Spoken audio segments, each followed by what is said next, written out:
Miyazaki Tsutomu, mejor conocido como el asesino otaku. La historia de Tsutomu comienza a partir del 21 de agosto de 1962, quien nace en Nishidan, en Izuku, Tokio. Su condición de salud desde el principio no fue la mejor, debido a que nació siendo demasiado prematuro, teniendo una forma y deformidad en sus manos que le impedían moverse o girar sus muñecas. Literalmente no se encontraban nada bien y se encontraban pegadas en su antebrazo. Van pasando los años y aquí es donde de verdad inicia una problemática emocional y conducta por la parte de nuestra protagonista, ya que al querer entrar a la escuela elemental de Itsuki intentó pasar demasiado desapercibido por los demás estudiantes, pero los demás, ellos se darían cuenta de la enfermedad que tenía en sus manos y de aquí comenzó una pesadilla para él. Él de verdad intentaba pasar desapercibido, ocupaba suéteres largos para que no se le vieran sus muñecas,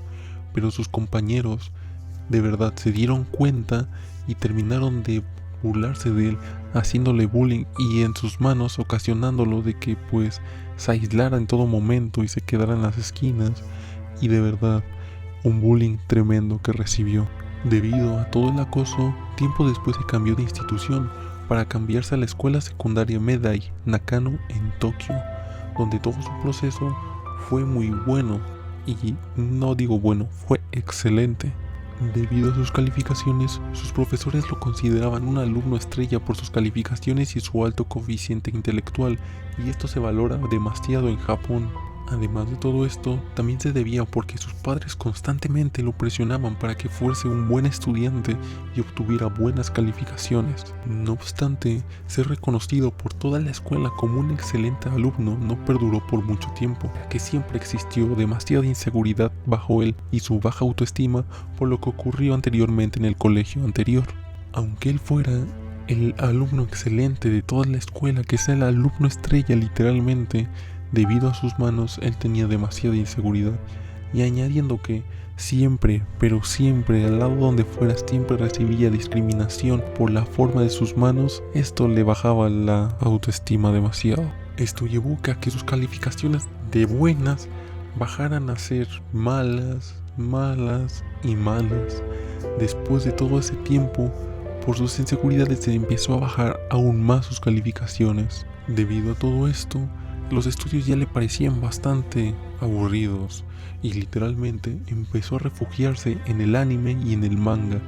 Esto provocó que se volviera como con una actitud un poquito más compulsiva, ya que la mayor parte del tiempo solo se dedicaba pues a leer a altas horas de la noche y pues a ver anime. Sus maestros de la escuela y compañeros lo recuerdan como un niño bastante tranquilo, solitario y con una dificultad para relacionarse con las demás personas, tanto de su edad, pues a los maestros tampoco no era de que le hablan mucho que digamos. Así que pues en esos tiempos donde no socializaba con nadie en su época escolar,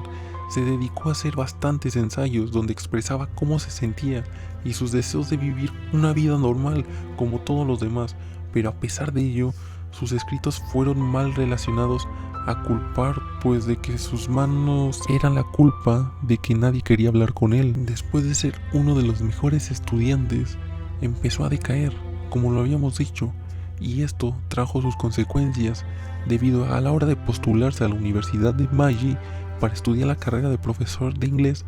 Terminó entre los últimos lugares de aceptación, siendo de esta forma de que dejara su sueño de entrar a la universidad. Una vez perdido su sueño de estudiar profesor de inglés, comenzaría a estudiar fotografía en una universidad local, logrando así que en el año 1983 se graduara como técnico en fotografía y a la vez obtuviera un puesto de trabajo en una imprenta que era manejada por un conocido de su padre. Al trabajar un par de años en dicha imprenta, logrando obtener una suma de 3 millones de yenes, decide nuevamente irse a la casa de sus padres, por lo que decide regresar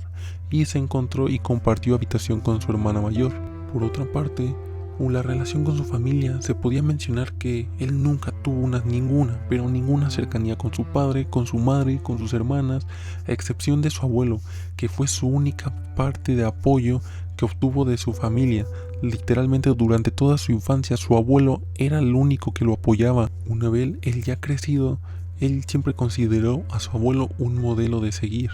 porque no se lo enseñaba a nadie sobre la vida, sino que también lo instruía cosas como de pues tus padres hicieron esto, por eso te ignoran, y pues eran considerados ellos unos adictos al trabajo,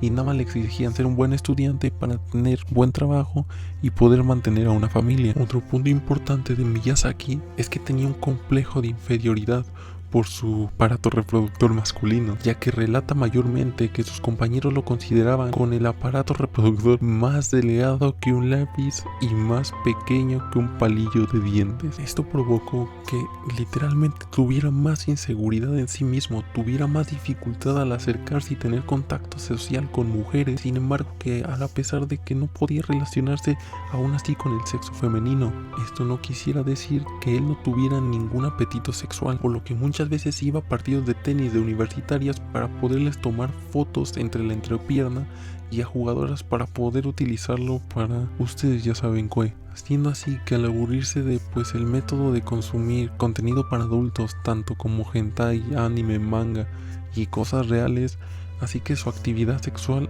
incrementó y comenzó a tener más tipos de gusto e intereses un poco más raros. Aquello de eso sería tipo como violencia, gore, canibalismo,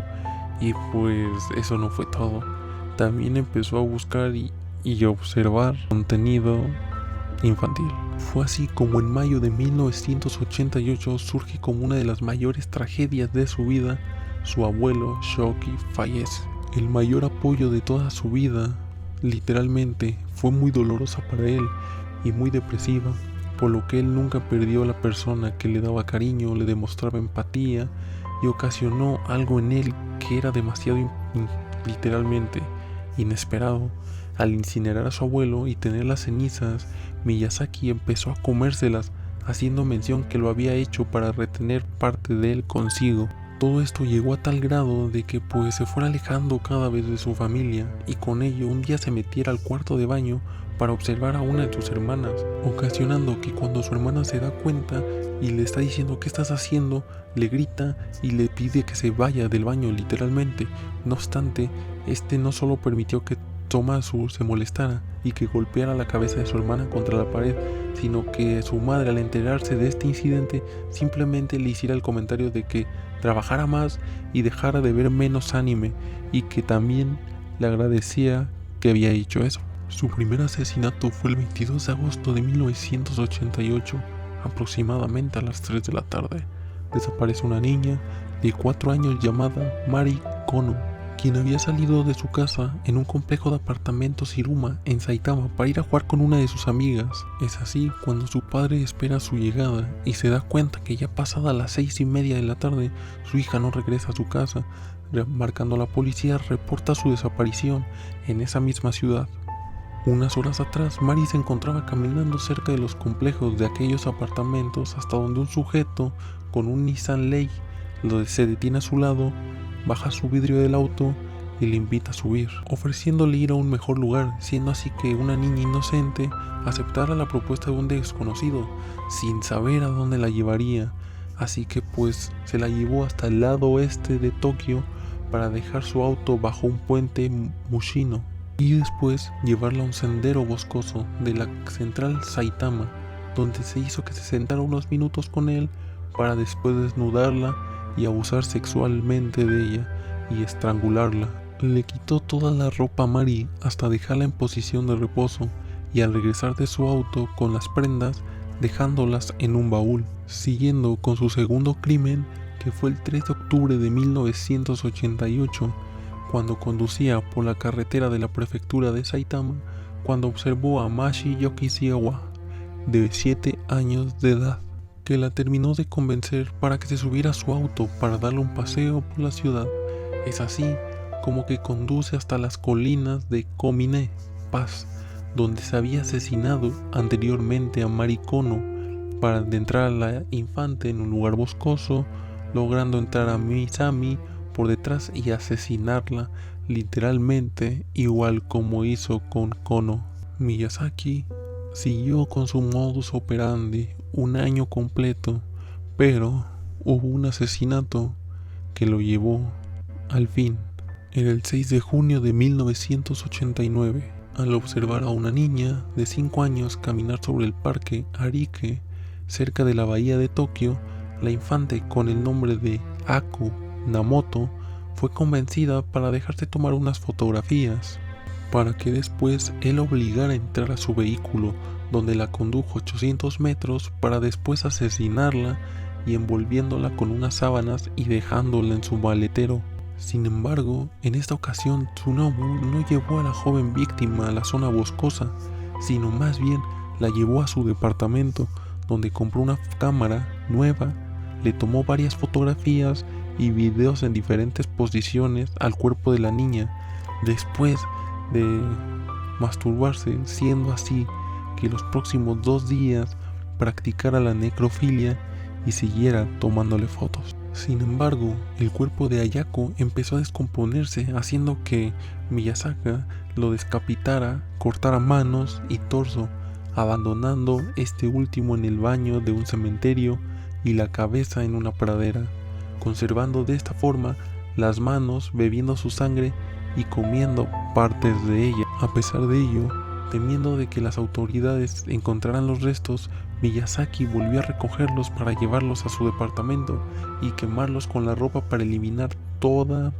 la evidencia. Pero a pesar de su intento, la policía encontraría el rostro en el baño del cementerio, ocasionando que empezara la búsqueda del culpable de aquel atroz asesinato. Miyazaki intentó aplacar todos sus impulsos sexuales y asesinos, pero se vio en la frustración de no poder controlar ninguno de ellos, haciendo que de nuevo quisiera atacar a otra menor de edad. Por lo que el 23 de julio de 1989, mientras conducía por Hihochi, se encontró con 2 hermanas, quienes se encontraban jugando. Miyazaki se bajó del auto,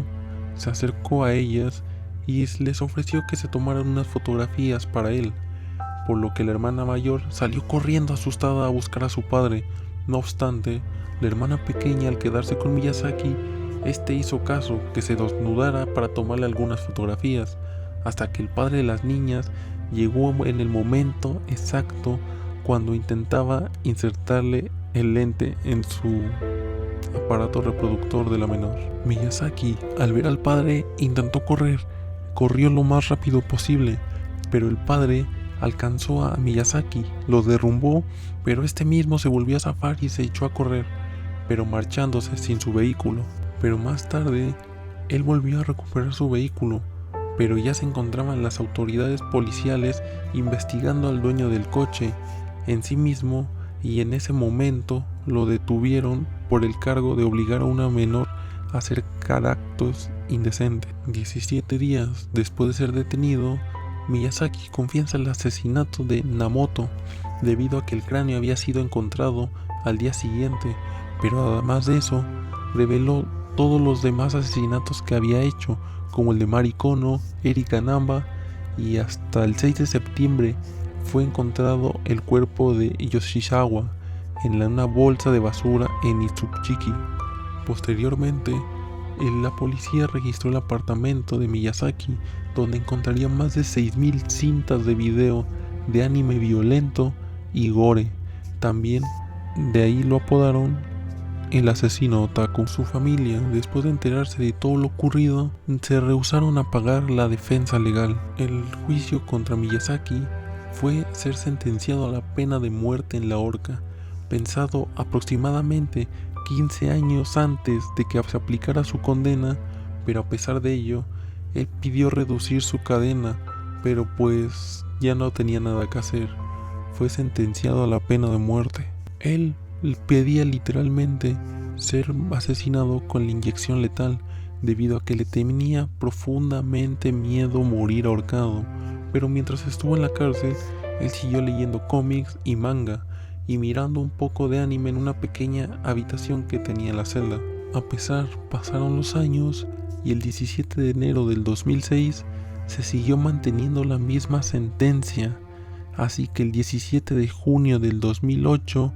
Tsutomu Miyazaki fue ejecutado en la horca. Hasta aquí la historia del asesino otaku. Espero que les haya gustado, y pues si les gustó el contenido, agradecería que se suscribieran y que dejaran un buen like.